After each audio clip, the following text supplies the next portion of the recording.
Hello student, हम study कर रहे थे चैप्टर 8 इंग्लिश मीडियम। तो लास्ट वीडियो में हमने क्या किया था, एग्जाम्पल कंप्लीट कर लिए थे चैप्टर 8 के। तो अब हम स्टार्ट करेंगे एक्सरसाइज 8। तो देखो जो एक्सरसाइज 8 है उसके एग्जाम्पल हो गए थे। तो अब फर्स्ट क्वेश्चन, इसकी जो 1 से लेकर 10 क्वेश्चन हैं वो सारे कैसे हैं, ऑब्जेक्टिव टाइप है ना। उसमें हमें केवल क्या बताना है, हमें ऑप्शन दिए गए हैं, वो ऑप्शन बताने के कौन से ऑप्शन में क्या आएगा।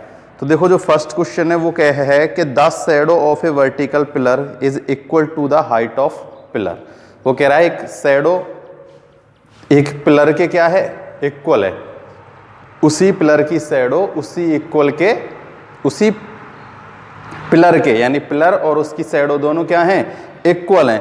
तो then the angle of the evolution of the sun will be, तो जो एंगल होगा सन का वो क्या होगा। तो मैंने पहले ही बताया जब भी क्या, देखो पोल है और उसकी शैडो है, यानी कि परपेंडिकुलर अपॉन बेस। तो परपेंडिकुलर और बेस जब भी इक्वल होते हैं तो कितने डिग्री का एंगल होता है, एंगल होता है 45 डिग्री का। कितने का होता है, 45 का। तो देखो क्वेश्चन फर्स्ट, पोल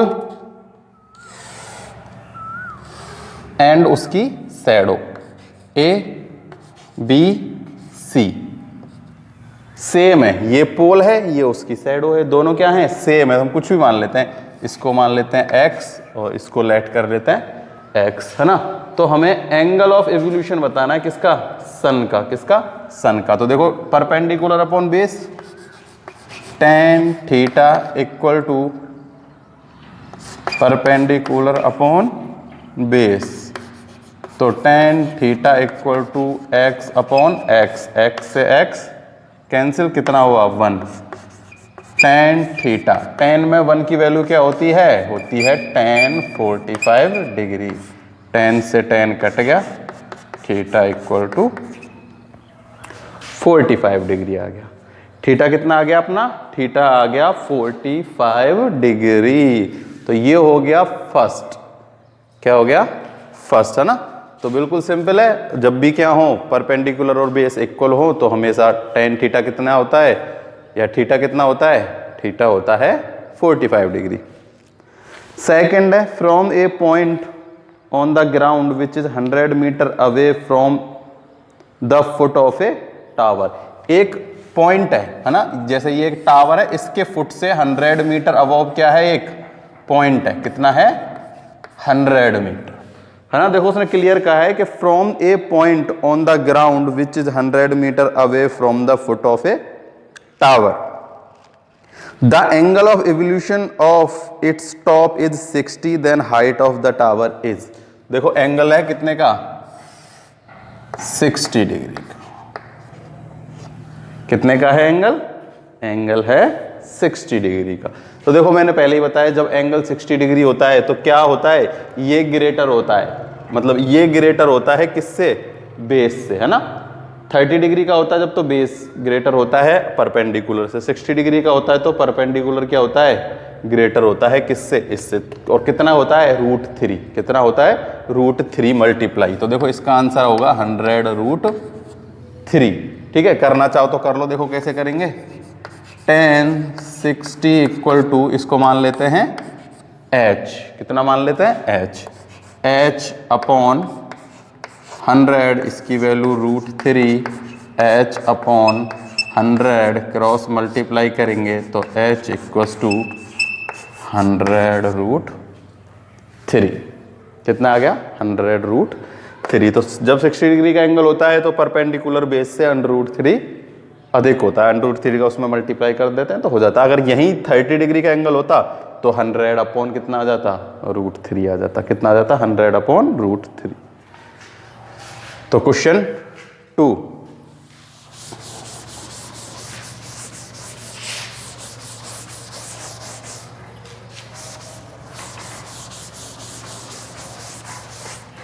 क्वेश्चन नंबर 3।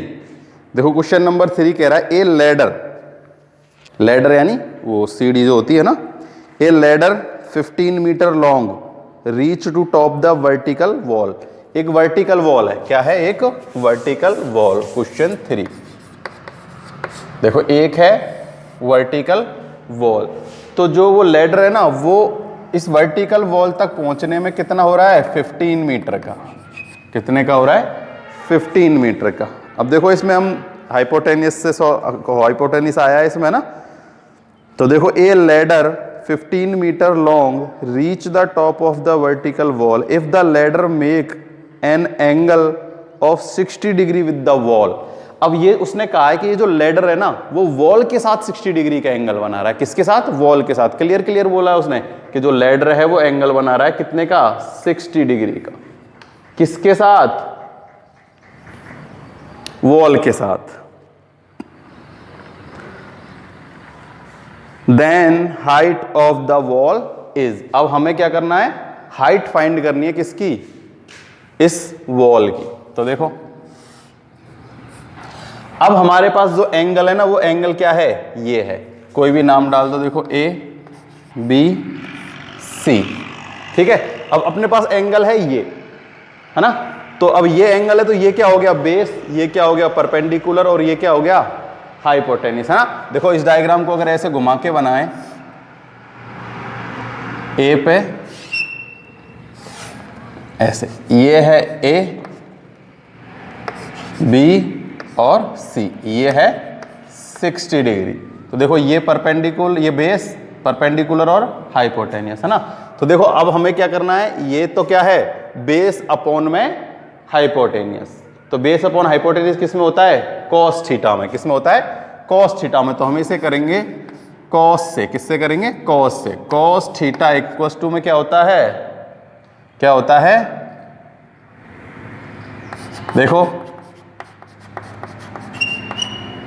कॉस में क्या होता है, देखो ये तो है मतलब बेस अपॉन कर्ण। भाई कॉस थीटा क्या होता है, बेस अपॉन कर्ण ही तो होता है, बेस अपॉन कर्ण, यही होता है कॉस थीटा। तो कॉस बेस अपॉन कर्ण, तो हमें बेस और यानी base upon hypotenuse, sorry base upon hypotenuse. तो देखो बेस अपॉन में हाइपोटेनियस, ठीक। तो थीटा की वैल्यू कितनी है, 60। बेस हमें फाइंड करना है भाई, इसके लिए तो ये बेस ही है, वैसे चाहिए बॉल है, लेकिन जब एंगल यहां बन रहा है तो इस ट्रायंगल में ये क्या हो गया, बेस हो गया। क्या हो गया, बेस। तो हमें इसको मान लेते हैं x और h अपने पास है 15। तो देखो cos 60 की वैल्यू होती है 1/2 x अपॉन 15, क्रॉस मल्टीप्लाई, ये होगा 2x इक्वल टू में 15, x इक्वल टू में 15√15/2।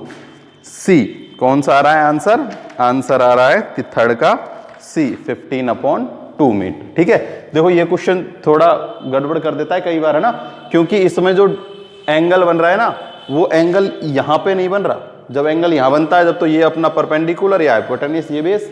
अब एंगल कहाँ हो रहा है, यहाँ क्रिएट हो रहा है, लेडर वॉल के साथ बना रहा है। तो हमें इसे क्या करेंगे, इसे लेंगे क्या, ये तो होगा बेस, ये होगा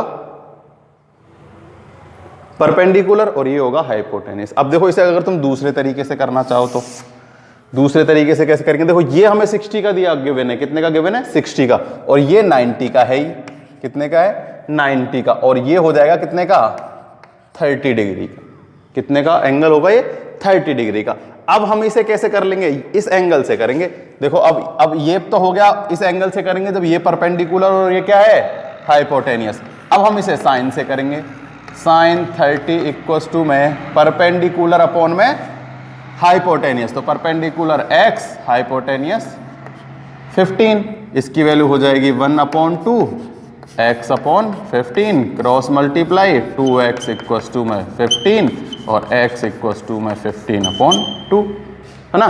साइन से करेंगे तो 30 से होगा, क्योंकि ये जब एंगल 30 का होगा, और जब कॉस से करेंगे तो 60 से होगा, क्योंकि कॉस कहाँ है, ये तो ये बन जाएगा बेस, ये हो जाएगा हाइपोटेनिस और ये परपेंडिकुलर। तो कैसे ही कर लेना, चाहो तो इस डायग्राम को ऐसे बना के इस एंगल को 30 का फाइंड करके और साइन 30 से कर देना, क्योंकि साइन क्या होता है, परपेंडिकुलर अपॉन में हाइपोटेनियस। तो परपेंडिकुलर हमें फाइंड करना है, हाइपोटेनियस हमें गिवन है। तो जैसे भी करना चाहो वैसे तुम इसे कर सकते हो।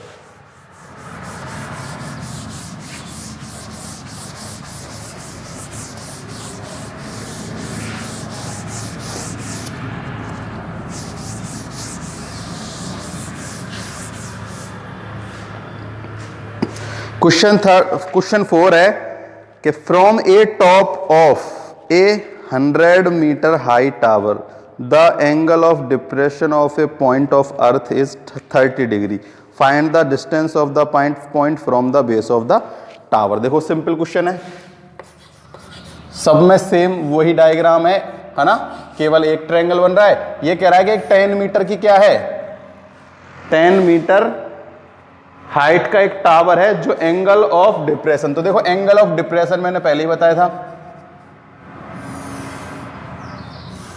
ये जो होता है ये होता है एंगल ऑफ डिप्रेशन। कितने डिग्री का है, 30 डिग्री का, है ना।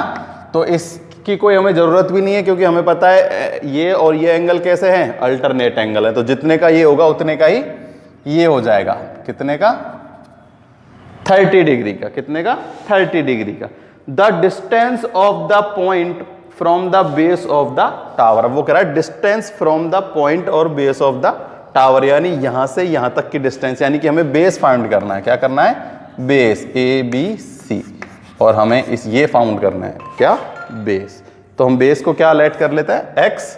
अब देखो सिंपल है, जब 30 डिग्री का एंगल है तो ये क्या होता है, √3 मोर, यानी ये 10 है तो ये कितना हो जाएगा, 10√3 हो जाएगा। तो देखो हम कैसे करेंगे, वही 10 है perpendicular upon base, 10 30 degree equal to में 10 upon x, value of 10 30 is 1/√3, 10 upon x cross multiply x equal to में 10√3, है ना। वैसे हमें देखने से ही पता चल जाना चाहिए कि इसका आंसर क्या आएगा। जब एंगल 30 है तो बेस कितना होगा, परपेंडिकुलर से √3 अधिक, मतलब √3 का उसमें मल्टीप्लाई कर देंगे तो क्या आ जाएगा, बेस आ जाएगा। देखो 10 उसमें √3 का मल्टीप्लाई हो गया तो क्या आ गया, बेस। 60 डिग्री का एंगल होता तो क्या हो जाता, इसमें डिवाइड देके यहां आ जाता, 10/√3 आ जाता। ठीक, ये हो गया क्वेश्चन 4।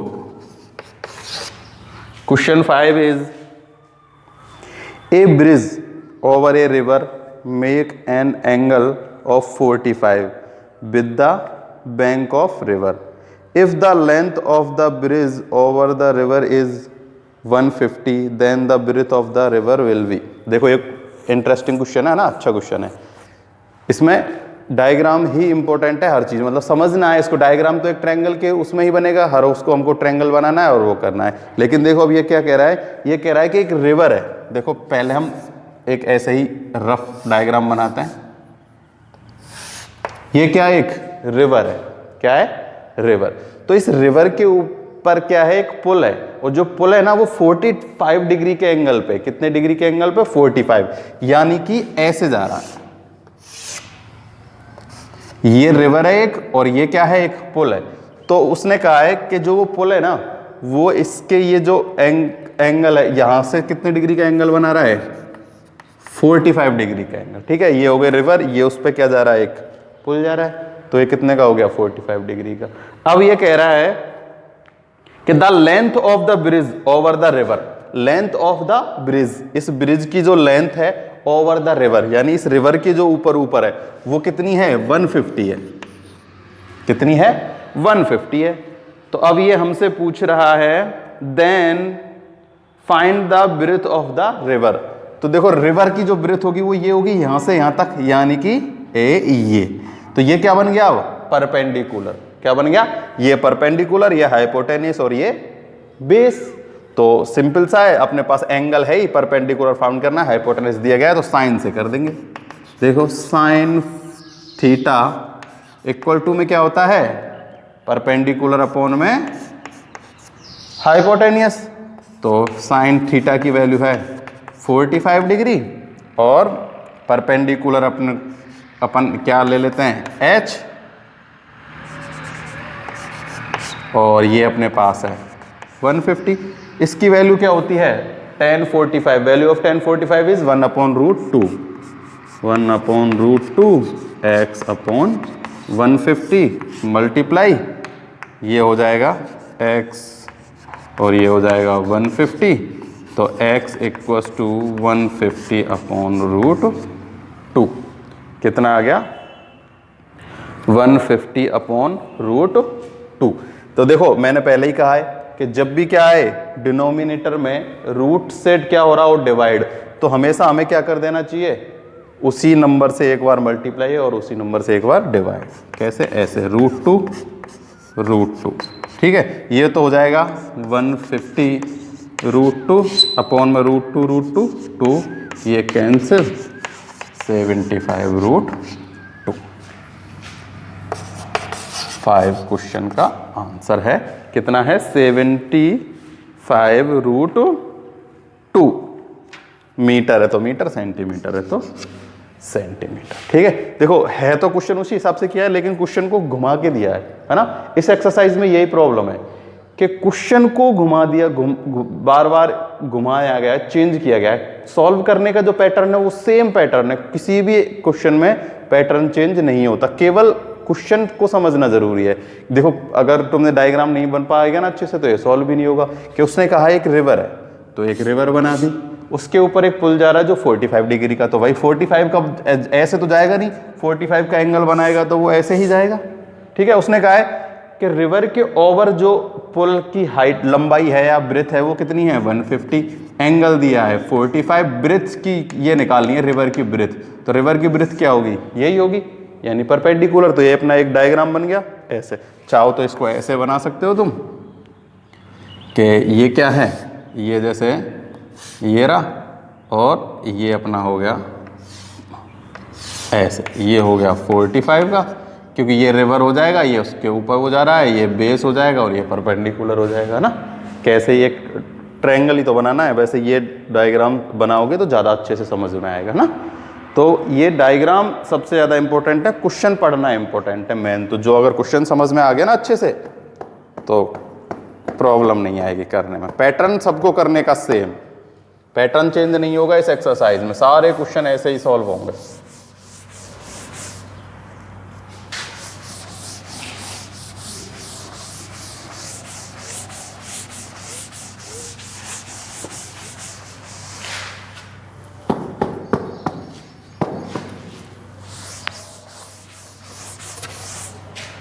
देखो क्वेश्चन नंबर 6 है,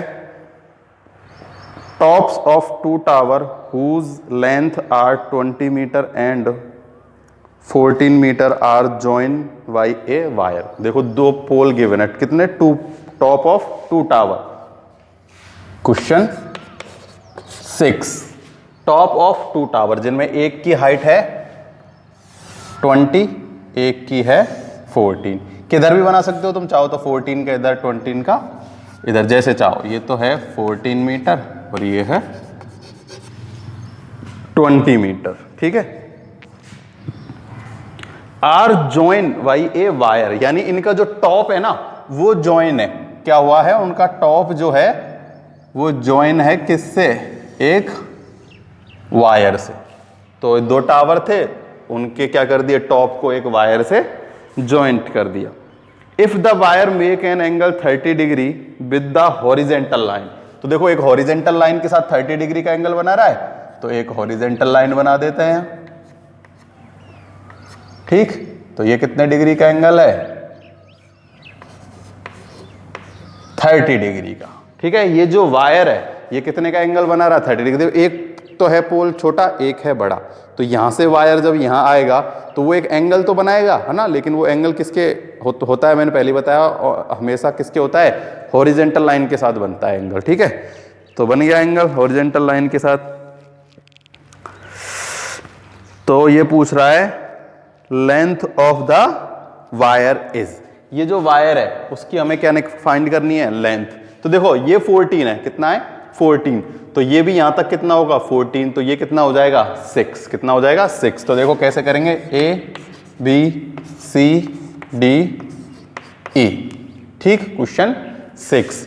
तो देखो जो ए बी है, A B equal to 20 minus 14 equal to 6, क्योंकि देखो ये हॉरिजेंटल लाइन हो गया तो ये दोनों कैसे हो जाएंगे इक्वल, ये 14 ये 14, ये यहां से यहां तक 20 है, कितना है 20, तो हमें ये फाइंड करना है, तो ये क्या होगा 20 माइनस 14 इज 6, कितना आ गया 6। अब हम इसे सॉल्व कर लेते हैं, वही क्या दिया गया है, थीटा है, परपेंडिकुलर है, हाइपोटेनियस निकालना है, तो साइन से ही कर देंगे, साइन 30 या फिर साइन थीटा इक्वल्स टू में परपेंडिकुलर अपॉन में हाइपोटेनियस, क्या हो जाएगा परपेंडिकुलर अपॉन में हाइपोटेनियस हो जाएगा, ठीक। तो थीटा की value 30 degree, value of theta is 30 and perpendicular is 6 and hypotenuse कोई भी लेट कर लेना, जो चाहो एक्स लेट कर लेते हैं। Value of sine 30 is 1/2, 6/x, then x equals to में 12। तो लेंथ ऑफ वायर इज 12, कितनी आ गई, लेंथ ऑफ वायर कितनी फाउंड हो गई अपनी 12, क्या आ गया 12। तो ये हो गया अपना क्वेश्चन नंबर 6। क्वेश्चन नंबर 7 देखो, क्वेश्चन नंबर जो 7 है वो है the angle of evolution of the top of the tower. देखो the angle of the evolution of the top of the tower are 2 point at the distance A and B, A greater than B from the base of the tower is the same distance line is respectively 30 and 60 then the height of the tower। देखो मैंने एक example कराया था ना 4, जब मैंने बताया था उसके जैसे क्वेश्चन उसमें और 2 हैं। तो ये जो एग्जांपल नंबर था ना अपना, कितना अपना था एग्जांपल नंबर 6, बिल्कुल सेम उसके जैसा ही क्वेश्चन है जो अपना क्वेश्चन नंबर है 7। देखो इसने कहा है कि एक ये लाइन है और यहां से 2 डिस्टेंस है, एक तो है यहां से यहां तक तो है A और एक ये कोई एंगल 30 मतलब 60 और ये है एंगल 30, ये एंगल गिवन है 30, ये एंगल गिवन है 60, ये यहां से यहां तक हमें गिवन है कितना A और ये यहां से यहां तक हमें गिवन है B, कोई भी नाम A B C D, ठीक। देखो जो एग्जांपल 6 था ना उसमें भी हमें क्या था, ये ऐसे ही A और B गिवन था, केवल हमें क्या नहीं दिए गए थे, एंगल नहीं दिए गए थे, है ना। एंगल क्या था उसमें, कॉम्प्लीमेंट्री एंगल दिया था, एक हमने थीटा माना था, एक 90 माइनस थीटा माना था, और हमने इसको प्रूफ किया था कितना √AB। तो इसका आंसर भी कितना आएगा √AB, क्योंकि कोई फर्क नहीं पड़ता एंगल दिए या नहीं दिए गए, क्योंकि अब भी देखो ये कॉम्प्लीमेंट्री एंगल है, एक 60 और एक 30 है, क्या नहीं, ये दोनों कॉम्प्लीमेंट्री एंगल है, ये भी 60 और 30 कितना हो गया, सम 90 हो गया। तो इसका आंसर भी कितना आएगा √AB। और एक और है ऐसा ही क्वेश्चन आएगा सेम जो मैंने कल तुम्हें बताया था ना, उसमें 9 और 4 था।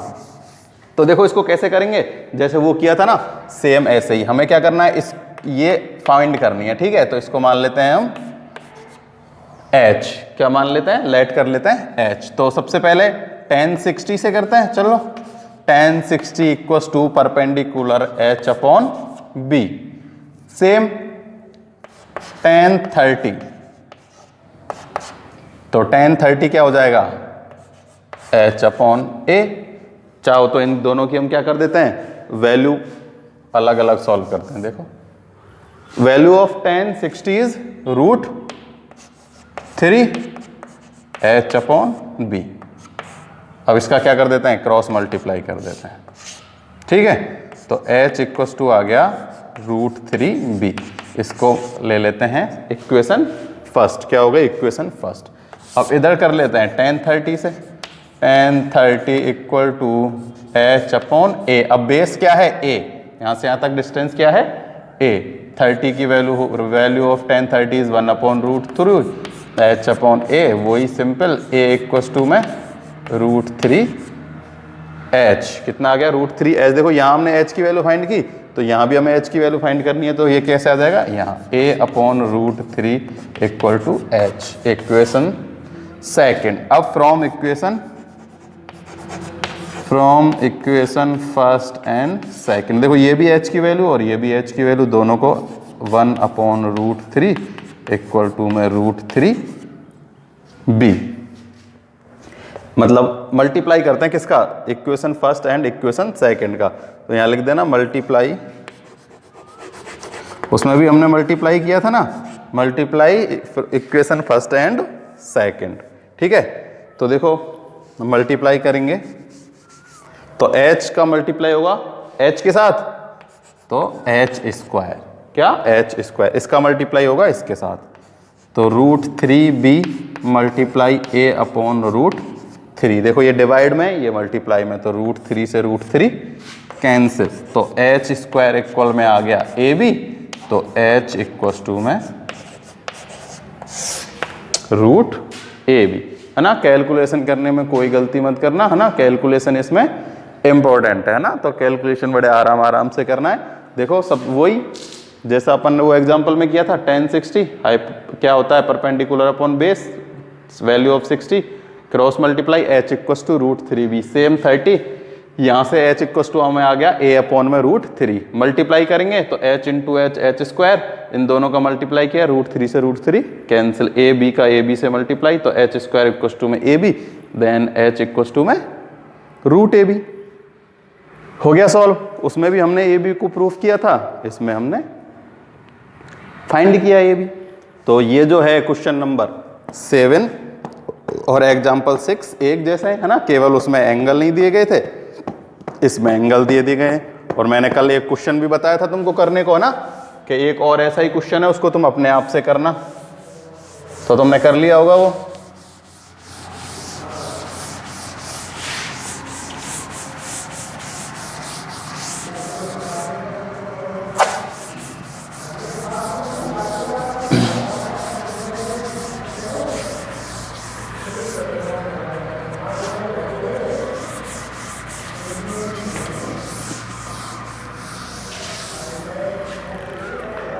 क्वेश्चन नंबर 8, तो देखो क्वेश्चन नंबर 8 कह रहा है कि from the top of a 25 metre height pillar the angle of evolution top of the tower and the angle of depression of the foot of the lower equal then the height of the tower is. देखो ये कह रहा है कि from the top of 25 metre height pillar, एक height pillar है कितने का, 25 मीटर का। तो ये जो पिलर है ना, ये कितने का है, 25, कितने का है, 25 मीटर का। देखो कैसे होगा, अच्छे से समझना है, ये क्वेश्चन है ना थोड़ा घूम के दिया हुआ है। क्वेश्चन नंबर 8 ये कह रहा है कि एक 25 मीटर, कितनी, 25 मीटर लॉन्ग क्या है, एक टावर है, क्या है, टावर है। तो ये कह रहा था angle of evolution top of the tower and the angle of the depression of the foot of the tower are equal। देखो इसके सामने क्या है, एक कोई क्या है, एक और टावर है, ठीक है। तो देखो यहां से जो एंगल ऑफ एवोल्यूशन और क्या है, एंगल ऑफ डिप्रेशन, तो ये जो एंगल है ये बोथ आर एंगल इक्वल, जैसे ये इक्वल, ये थीटा देन थीटा। तो ये हमसे फाइंड करवा रहा है हाइट ऑफ द टावर, इस हाइट की टावर है ना, क्या करना है, इस टावर का अपन को क्या करना है, हाइट। तो देखो एक पिलर है 25 मीटर, कोई भी नाम डाल दो, A B C D E, ठीक। एक 25 मीटर का क्या है, एक टावर है।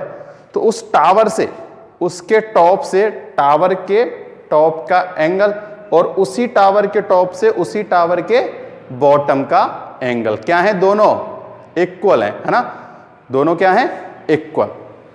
तो हमें इसका जो ये है ना पोल, इसकी हाइट फाइंड करनी है। क्या फाइंड करनी है, हाइट। तो देखो जब थीटा इक्वल होते हैं ना, देखो ये एंगल और ये एंगल इक्वल है ना, तो ये डिस्टेंस और ये डिस्टेंस भी कैसी आएगी, इक्वल आएगी, है ना। देखो कैसे आएगी, सॉल्व करते हैं। सबसे पहले तो देखो ये क्या है, एक हॉरिजॉन्टल लाइन है, तो AE इक्वल में क्या है, ED, है ना। तो ये यहां लिख देना, AE इक्वल ED कितने के हैं, 25 मीटर के, ठीक है। अब सबसे पहले ये ट्रायंगल लेते हैं, ट्रायंगल ABC, ट्रायंगल ABC। तो देखो हमें क्या निकालना है, ये बेस और हाइट। तो देखो ये तो हम मान लेते हैं x, इसको यहां से यहां तक h, तो ये तो अपने पास आ ही गया, क्या है, AE इक्वल टू CD, ये ED लिख दिया मैंने, क्या है, CD। तो ये तो आ गया अपने पास 25 का। अब हमें ये फाइंड करना है, ठीक है। तो देखो triangle ABC tan theta equals to perpendicular यानी H अपॉन X, ठीक। Equation first and second triangle. अब हम लेंगे ये वाला ट्रायंगल, ठीक है। तो ये वाला ट्रायंगल यानी कि ADC, इसमें भी same tan theta equals to में परपेंडिकुलर कितना है 25 और बेस कितना है x। भाई जब ये एंगल है तो ये बेस और ये परपेंडिकुलर और ये हाइपोटेनियस, ठीक है। ये हो गया इक्वेशन सेकंड। अब from equation first and second दोनों किसकी हैं, tan थीटा की वैल्यू है ना। तो ये इक्वल में है ये, तो देखो h into x equal 25 into x. तो देखो x तो x के इक्वल है ना। तो ये x से x तो क्या हो जाएगा कैंसिल, तो h की वैल्यू कितनी आ जाएगी 25 मीटर। कितना आ गया, h की वैल्यू भी कितनी आ गई 25 मीटर। वैसे मैंने पहले भी कहा था जब जो एंगल है ना, जो दो एंगल होते हैं है ना, जैसे ये एंगल और ये एंगल अगर इक्वल है तो ये जो इनकी हाइट है ना, ये जो डिस्टेंस है ये भी कैसी आएगी हमेशा इक्वल। अब हमें निकालना है हाइट ऑफ द टावर, ठीक है। तो देखो height of tower is 25 plus 25 equals to में 50 metre. Height of tower is 25, देखो यहां से यहां तक 25, यहां से यहां तक 25, कितनी आ गई 50। ऐसा क्वेश्चन हम और करेंगे ना, तो ये याद रखना जब दो एंगल इक्वल हों, जैसे ये 30 तो ये भी 30, ये 60 तो ये 60, ये 45 तो ये 45। उसने क्लियर कहा है दोनों एंगल कैसे हैं इक्वल है, तो ये डिस्टेंस भी कैसी होगी इक्वल। ये अगर 25 है तो ये भी 25 ही होगी। तो अपना हो गया क्वेश्चन नंबर 8। क्वेश्चन नंबर 9,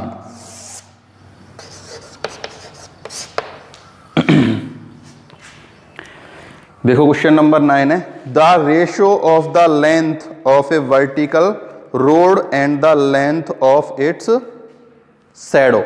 एक वर्टिकल रोड है ना, और उसकी जो शैडो है उनका हमें क्या दिया गया है, रेशियो गिवन है ना, कि जो वर्टिकल रोड है वो तो है 1 और वो है √3 है ना, 1:√3।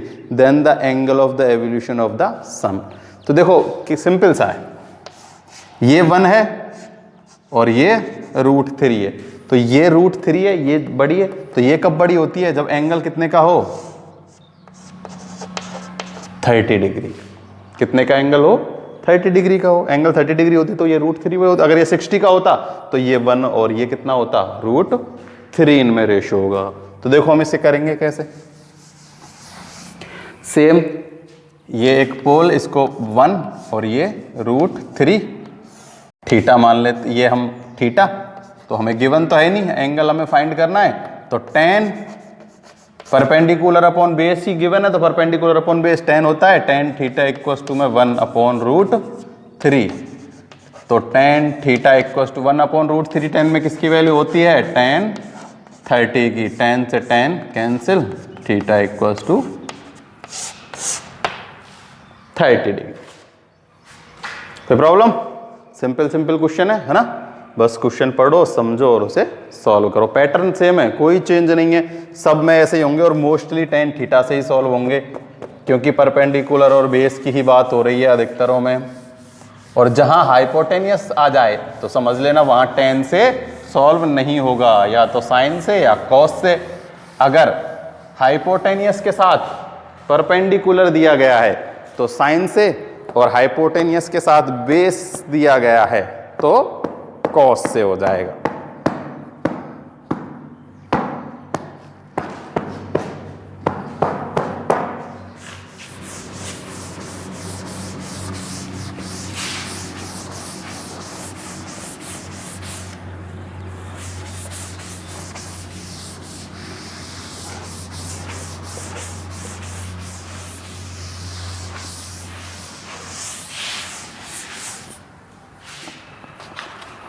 क्वेश्चन नंबर 10, तो क्वेश्चन नंबर 10 है वो है the slope of a hill make the angle of 60 degree with the horizontal of 50 metre has the walk to reach the top then the height of the hill.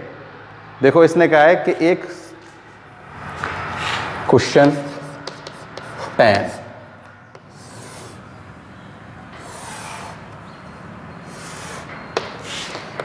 Diagram तो सबके triangle के उसमें ही होगा, है ना।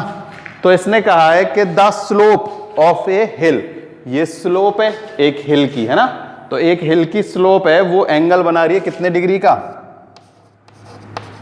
60 डिग्री का। कितने degree का एंगल बना रही है?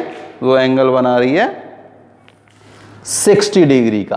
तो अब ये कह रहा है विद द हॉरिजेंटल, है ना, किसके साथ? हॉरिजेंटल। तो ये 50 मीटर अवे है, तो ये जो है अपन को दिया गया है कितना? 50 मीटर। ठीक है, देखो क्वेश्चन अच्छे से पढ़ना कि the slope of a hill make an angle 60 degree with the horizontal of 50 metre has to be walked to reach the top. तो जब यहां से चलने लगेंगे ना, तो यहां टॉप तक पहुंचने में कितना चलना होगा? 500 मीटर। कितना वॉक करना पड़ेगा? 500 मीटर। तो देखो जब 500 मीटर क्या करेंगे? वॉक करेंगे, तो इसकी डिस्टेंस कितनी हो जाएगी? 500 मीटर हो जाएगी। Then height of the hill. अब हमें ये जो हिल है इसकी हाइट फाइंड करनी है। तो देखो वही हमें अब क्या गिवन, मैंने अभी अभी कहा था जब भी हमें हाइपोटेनियस गिवन हो तो tan से सॉल्व नहीं होगा, है ना। तो हम किससे करेंगे? जब भी हाइपोटेनियस के साथ परपेंडिकुलर हो तो साइन के साथ, और हाइपोटेनियस के साथ बेस हो तो कॉस के साथ। अब बेस का तो हमें इसमें कुछ करना नहीं है, किसका करना है? हाइपोटेनियस और परपेंडिकुलर। तो हम इसे करते हैं sine theta equals to perpendicular upon hypotenuse. तो sine theta, value of theta is 60 degree and ये हमने लेट कर लिया h, ये है अपने पास 500 metre. Value of sine 60 is √3 upon 2। Clear? Cross multiply 2h equals to 500 √3। अब h निकालेंगे तो इसमें 2 से मल्टीप्लाई कर देंगे, डिवाइड कर देंगे। कितना आ जाएगा? 250 √3 अपॉन, और सॉरी अपॉन तो क्यों आएगा, ये आ गया h। हाइट ऑफ द हिल कितनी आ गया?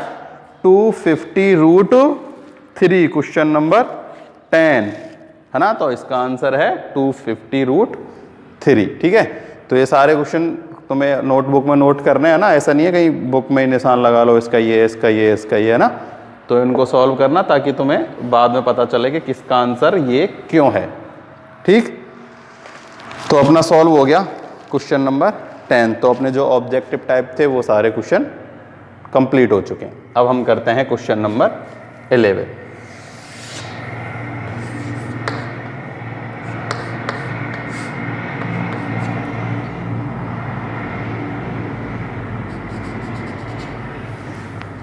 क्वेश्चन नंबर 11 है कि a tower is standing vertically on a horizontal plane. एक कोई क्या है? टावर है जो वर्टिकली खड़ा है, किस पे? हॉरिजेंटल प्लेन पे। If the angle of the evolution of the sun is 30 and the length of the shadow is tower is 45 metre, then find the height of the tower. Simple सा है, एक पोल है, क्या है? एक पोल है, वो उस पे खड़ा हुआ है, यहां से एंगल बन रहा है किसका? सन का। कितने डिग्री का? 30 डिग्री का, है ना। तो एंगल ऑफ एवोल्यूशन हो या एंगल ऑफ डिप्रेशन हो, कोई प्रॉब्लम नहीं है, both are alternate and same, alternate angle same होते ही हैं। तो अब हमें क्या किया है? ये दिया गया है और हमें दिया गया है the shadow of the tower 45 metre. Shadow of tower is 45 metre. तो देखो 30 डिग्री का एंगल है, तो ये क्या होती है भाई? √3 अधिक होती है इससे। तो हम इसमें √3 का डिवाइड दे देंगे तो क्या आ जाएगा? ये आ जाएगा। देखो करेंगे जब भी अपने पास ऐसे ही आएगा, 45 में डिवाइड जाएगा √3 का। ठीक है, तो देखो करके देखते हैं। वही tan थीटा से हो जाएगा tan 30 इक्वल्स टू में परपेंडिकुलर अपॉन में base. Value of tan 30 is 1 upon √3, h upon में 45 cross multiply h root 3 equals to में 45, h इक्वस टू में 45 अपॉन में रूट 3। ठीक है, तो देखो पर अभी ये कंप्लीट सॉल्व नहीं हुआ, मैंने पहले ही कहा है जब भी किस में डिनोमिनेटर में क्या जाए, रूट का नंबर आ जाए तो इसको ऐसे सॉल्व करना ना, ये कैलकुलेशन करने का पैटर्न है ना, तो ये ऐसे ही सॉल्व होगा, इसमें कोई गलती नहीं करना। h इक्वस टू में ये हो जाएगा 45 रूट 3 रूट 3 रूट 3 3, इससे इसको कैंसिल कर देते हैं 15 रूट 3। तो height of the pole is 15 root 3, कितनी आ गई 15 रूट 3 आ गई। तो ये हो गया अपना क्वेश्चन नंबर कौन सा 11। ठीक है, तो देखो सब में करने का उसमें चेंज नहीं हो रहा किसी भी है ना, सारे क्वेश्चन जो हैं वो एक ही तरीके से सॉल्व हो रहे हैं, वही वैल्यू आ रही हैं 60 की और 30 की मोस्टली, और वही tan थीटा से मोस्टली सॉल्व हो रहे हैं, किसी किसी में sin थीटा भी आ जाता है कि है ना, तो कोई प्रॉब्लम वाली बात नहीं है। क्वेश्चन अच्छे से पढ़ो, डायग्राम अच्छे से याद कर लो हर एक क्वेश्चन का, तो ये आसानी से सॉल्व हो जाएंगे।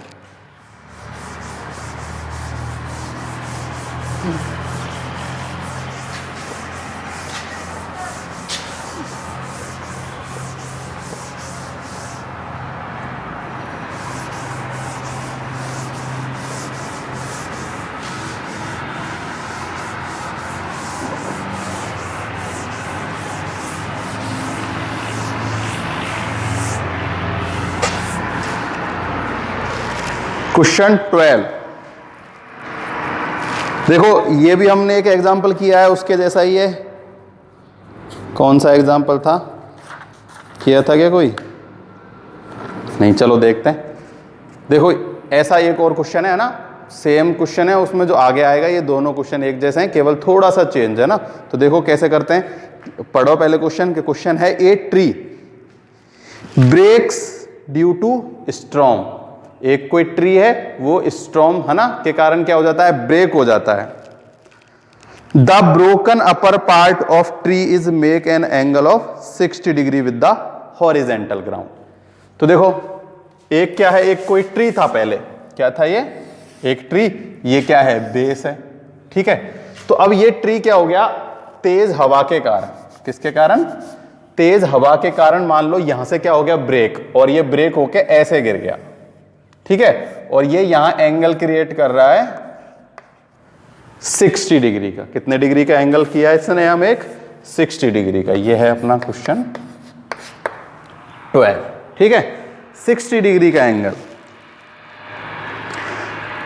The top of tree touch the horizontal ground at a distance 10 metre. जो ये इसका टॉप था ना, ये इसको जो टच किया यहां, तो यहां से यहां तक की डिस्टेंस जो है वो है 10 मीटर। कितनी गिवन है हमें, 10 metre. From the root of tree find the height of the tree before breaking. हमें क्या फाइंड करनी है, हाइट ऑफ ट्री फाइंड करनी है हमें।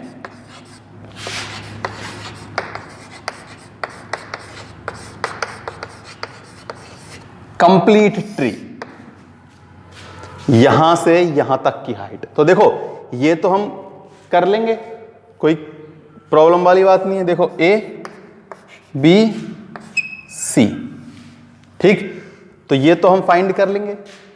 अब लेकिन जो ऊपर वाला हिस्सा जो टूट गया था, इसको कैसे फाइंड करेंगे, देखो कैसे करेंगे। ये जो टूटा हिस्सा है यही तो क्या बन गया, हाइपोटेनियस बनाए भाई। जो टूटा नहीं वो तो परपेंडिकुलर, और जो टूट गया वो हाइपोटेनियस हो गया। तो एक बार तो हम तो इसमें क्या फाइंड करेंगे, परपेंडिकुलर, और एक बार हम इसमें फाइंड करेंगे हाइपोटेनियस। तो देखो पहले हम परपेंडिकुलर फाइंड कर लेते हैं, यानी कि ए यहां से यहां तक की डिस्टेंस। तो देखो perpendicular upon base tan theta, tan 30 equal to यहां से यहां तक इसको मान लेते हैं h, इसको मान लेते हैं x। ठीक है, तो tan 60 h upon tan, value of tan 60 is √3, cross multiply h equal to में tan √3। देखो जब भी 60 डिग्री का होता है तो इससे ये कितना अधिक होता है, √3 होता है, ये हमें पता ही है। तो ये करेंगे तब भी कितना आ गया, √3। ठीक है, तो अब ये तो आ गई अपने पास हाइट। अब हमें क्या निकालना है, हाइपोटेनियस। तो हाइपोटेनियस कैसे भी निकाल सकते हो। अब ये तो अपने पास आ गई, तो चाहे साइन से निकाल लो परपेंडिकुलर अपॉन हाइपोटेनियस, चाहे कॉस से निकाल लो बेस अपॉन में हाइपोटेनियस। ठीक है, तो अपन कॉस से निकाल लेते हैं। चलो किससे, कॉस से। कॉस 60 इक्वस टू, चाहे तो पहले ऐसे लिख लो, कॉस थीटा इक्वस टू में बेस अपॉन में हाइपोटेनियस। ठीक, 60 वैल्यू ऑफ कॉस थीटा की वैल्यू कितनी है, 60, बेस अपने पास है 10, हाइपोटेनियस हमने लेट किया x, value of cos 60 is 1/2, 10/x, cross multiply x equals to में 20, कितना आ गया, x इक्वस टू में 20। क्लियर। तो अपने पास क्वेश्चन सबके आगे अपने पास देखो बेस भी आ गया, अपने पास क्या आ गया, बेस और हाइपोटेनियस दोनों आ गए है ना। तो एक तो आ गया 10√3 और दूसरा कितना आ गया 20, कितना आ गया दूसरा 20। तो अब आ गया सब कुछ नहीं करना हमें, हो गया सॉल्व। केवल क्या करना है, हाइट ऑफ ट्री निकालनी है हमें। क्या निकालनी है, height of tree. Height of tree is 20 and 10√3। भाई ये 10√3 है और ये 20 है। हाइट कब मिलेगी, कब बनेगी, जब ये दोनों मिल जाएंगे। भाई ये और ये ही तो हाइट होगी ट्री की, तो ये वाला पार्ट यही वाला पार्ट है। तो हम हाइट ऑफ ट्री करने के लिए क्या करेंगे, इन दोनों को ऐड कर देंगे। देखो यहां से हम क्या करेंगे, ऐड करने के लिए इसकी वैल्यू रख देते हैं, किसकी, 1.732, यानी कि 7.32। तो ऐड कर दो, 20 + 7.32 equals to 37.3। Height of tree आ गई, क्या आ गई, हाइट ऑफ ट्री। तो अपना हो गया क्वेश्चन नंबर 12। Question number 13। तो देखो जो क्वेश्चन नंबर अपना 13 है वो क्या कह रहा है, ये कह रहा है कि from a point at the distance of 1 meter from the base of unfinished tower, the angle of evolution of the top of the tower 30 degree, find how much more height of tower be made so that the angle of evolution at the same point become 60 degree. देखो अच्छे से समझेंगे इस question को, ये पहले मिटा के इधर से ही करते हैं ना, क्योंकि ये थोड़ा सा बड़ा क्वेश्चन हो सकता है। क्वेश्चन अच्छे से पढ़ना ना, और जो अब क्वेश्चन पढ़ने से समझ में नहीं आए तो वीडियो देख के मैं जो बोलूं उसको अच्छे से सुनना ना, क्योंकि मैं अभी ये लिख तो सकता नहीं हूँ क्वेश्चन, है ना, क्योंकि बहुत टाइम लग जाएगा इतने बड़े बड़े अगर मैं क्वेश्चन बोर्ड पे लिखने लग गया तो। पर जो मैं बोलता हूँ वो अच्छे से सुन लिया करो, है ना, और हो सके तो लिख भी लिया करो। देखो अब ये क्वेश्चन क्या कह रहा है, मैं वो क्वेश्चन समझाता हूँ कि एक कोई टावर या कोई एक बिल्डिंग है, क्या है, एक बिल्डिंग है, और कितनी डिस्टेंस पर, 120 मीटर, है ना, यानी उस बिल्डिंग से 120 मीटर डिस्टेंस पर एक पॉइंट है जो एंगल बना रहा है उस अनफिनिश्ड टावर, यानी वो अनकंप्लीट है, यानी कोई एक बिल्डिंग बन रही है वो आधी बनी हुई है, तो उसका जो एंगल बन रहा है ना वो कितना बन रहा है, 30 डिग्री का एंगल। कितना डिग्री का, 30 डिग्री का एंगल। तो अब वो कह रहा है कि हम उस बिल्डिंग को और कितना ऊंचा बनाएं कि वो जो एंगल 30 डिग्री है बिकम हो जाए कितना, 60 डिग्री। ठीक है, 30 to 60 डिग्री बिकम होना चाहिए, इतना हमें उस बिल्डिंग को क्या करना है, ऊंचा करना है। तो देखो कैसे बनाएंगे, क्वेश्चन नंबर 13। देखो ये पहले एक वो टावर, ये 120 मीटर पे पॉइंट, कोई पॉइंट है, और ये एंगल है 30 डिग्री। ठीक है, अब हमें इस एंगल को 60 डिग्री का करना है। जैसे मान लो इसको यहां से इतना बढ़ा दिया, और ये एंगल कितने का बन गया, ये वाला कंप्लीट कितने का, 60 डिग्री का। तो हमें ये यहां से यहां तक जो हाइट है वो फाइंड करनी है कि ये कितना ऊंचा किया है इसको हमने, है। तो देखो ए बी सी और डी, तो देखो हमें ये हाइट निकाल है कुल मिला के। देखो ऐसे क्वेश्चन खूब सारे हैं, बस इसमें क्या है, डायग्राम ऐसे बन रहा है। कुछ क्वेश्चनों में डायग्राम कैसे बनेगा, देखो अगर मैं इस डायग्राम को ऐसे बना दूं तो कोई प्रॉब्लम है क्या?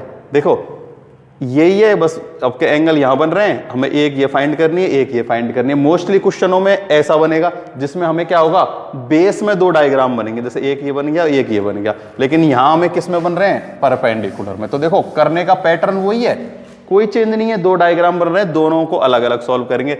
जैसे देखो एक बार लेते हैं ट्रायंगल, ये ले लेते हैं बी सी डी, ठीक है। परपेंडिकुलर अपॉन बेस की बात कर रहे हैं, तो 10 से एंगल कितना है, 30 डिग्री। कितना, इसको यहां से यहां तक मान लेते हैं h, और इसको यहां से यहां तक x। तो ये हो जाएगा h अपॉन में 120।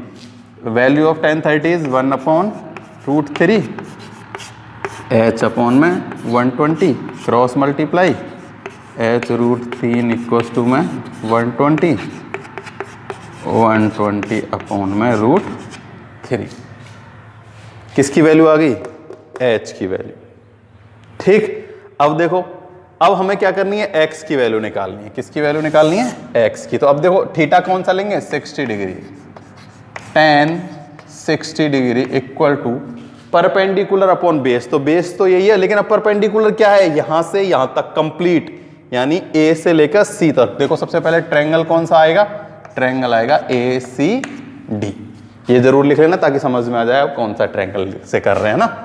तो tan 60, तो x प्लस h, हाइट क्या हो गई अब, परपेंडिकुलर क्या है, x plus h, and same 120। Value of 60 is √3, x plus h upon में 120 cross multiply x plus h equals to में 120√3, ठीक है। अब देखो h की वैल्यू अपने पास है क्या नहीं है, तो हम h की वैल्यू क्या कर देते हैं, यहां पे पुट कर देते हैं h की वैल्यू। तो देखो इसको मान लो इक्वेशन फर्स्ट, इसको मान लो second. Put the value of h in equation equation second. तो देखो x plus 120 upon √3 equal to 120√3, ठीक।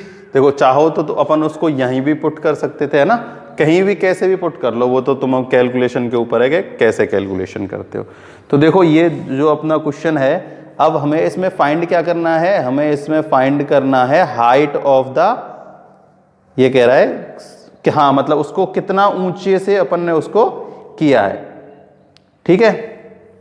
तो देखो अब क्या करेंगे, इसको सॉल्व करेंगे हमें कुल मिला के x की वैल्यू निकालनी है। किसकी वैल्यू निकालनी है, x की वैल्यू। h तो अपन ने निकाल ली, x की वैल्यू निकल के आ जाएगी यहां से। तो देखो अब हम इसको इधर भेजते हैं, ठीक है। तो देखो ये तो है किसमें, डिवाइड में, तो जाके किस में हो जाएगा, मल्टीप्लाई में। किस में हो जाएगा, मल्टीप्लाई में। तो देखो x प्लस 120, देखो √3 का √3 से मल्टीप्लाई, मैं सीधा लिख देता हूं कितना, 3, ठीक। तो अब ये उधर जाके क्या हो जाएगा, माइनस। तो x इक्वल टू, देखो इनका मल्टीप्लाई कर दें, 12 36 360 माइनस 120, ठीक। तो देखो कितना हो जाएगा, ये हो जाएगा 360 में से माइनस करेंगे। तो देखो अगर हम इसको ऐसे करेंगे ना, तो ये थोड़ी सी जो कैलकुलेशन है ना, ये क्या हो जाएगी, बड़ी हो जाएगी। क्या हो जाएगी, बड़ी। तो देखो हम क्या करते हैं, इसको और इजी करने के लिए, ये जो इसकी कैलकुलेशन है ना, इसको और इजी कर लेते हैं। कैसे, देखो हमने यहाँ से उसको आधा ही छोड़ दिया था ना, मैंने इसको आधा ही छोड़ दिया था, मैंने कि वहाँ उसकी वैल्यू पुट ही तो करनी है, पर जब ऐसे वैल्यू पुट करेंगे ना तो ये थोड़ा डिफिकल्ट हो जाएगा। देखो हम क्या कर लेते हैं, वही जो नीचे क्या है डिनोमिनेटर में √3 है, तो हम इस √3 को सॉल्व कर लेते हैं। 120 अपॉन √3 इंटू में √3 अपॉन में √3, तो देखो 3 3 3 हो जाएगा, 3 से 120 में डिवाइड देंगे तो कितना आ जाएगा 40√3, कितना आएगा 40√3। तो अब h की वैल्यू जो हमने पहले कितनी रखी थी 120√3 रखी थी ना, उसकी जगह हम क्या रखेंगे 40√3 रख देंगे, है ना। इसको इक्वेशन फर्स्ट मान लेते हैं, क्योंकि ये क्या है, अब जो अपन कैलकुलेशन करेंगे वो कैलकुलेशन क्या हो जाएगी, थोड़ी सी इजी हो जाएगी, ठीक है। तो देखो अब यहां पुट कर देते हैं वैल्यू h की, तो x प्लस 40√3 इक्वल टू 120√3। अब ये प्लस में उधर जाके किस में होगा, माइनस में, तो x इक्वल्स टू, देखो कैलकुलेशन इजी हो जाएगी क्योंकि दोनों तरफ क्या है √3 है ना। तो √3 क्या आ जाएगा, जब भी प्लस या माइनस करते हैं तो ऐसे नंबरों में क्या होता है, हमें कॉमन लेना होता है। तो देखो यहाँ भी √3 यहाँ भी √3, तो क्या कॉमन ले लेते हैं √3, यहाँ बचेगा 120 माइनस में 40, तो कितना होगा 80। तो वैल्यू ऑफ x इज 80√3। चाहो तो क्या कर लो, यहां से √3 की वैल्यू पुट कर दो, 80 इंटू 1.732। जब 80 की वैल्यू पुट करेंगे कितनी 1732, तो क्या आ जाएगा आंसर आ जाएगा, क्या आ जाएगा आंसर। जब इसका मल्टीप्लाई करेंगे जब आएगा 138.56 138.56 मीटर। ये आगे किसकी वैल्यू x, और हमें फाइंड किसकी करनी थी, x की वैल्यू फाइंड करनी थी हमें, क्योंकि हमें बताना था उस बिल्डिंग को और कितना ऊंचा करें, तो उस बिल्डिंग को कितना हम ऊपर बढ़ाएं 130.56 मीटर। हम उस जब बिल्डिंग को ऊंचा करेंगे तो जो एंगल 30 का था वो कितने का हो जाएगा 60 डिग्री का एंगल हो जाएगा। तो ये हो गया अपना क्वेश्चन नंबर 13, ठीक है। तो कुछ नहीं करना, बस दो क्या है ट्रायंगल है, एक बार ये ट्रायंगल एक बार ये कंप्लीट ट्रायंगल, क्योंकि ये 90 डिग्री का एंगल होना जरूरी है। तो एक बार तो ये ट्रायंगल एक बार ये कंप्लीट, तो ये लिया, यहां से h की वैल्यू आ गई 40√3। जब ये कंप्लीट लेंगे तब ये इसको हम h प्लस x लेंगे, यहां से h की वैल्यू पुट कर देंगे, क्रॉस मल्टीप्लाई करेंगे और कैलकुलेशन कर लेंगे, है ना।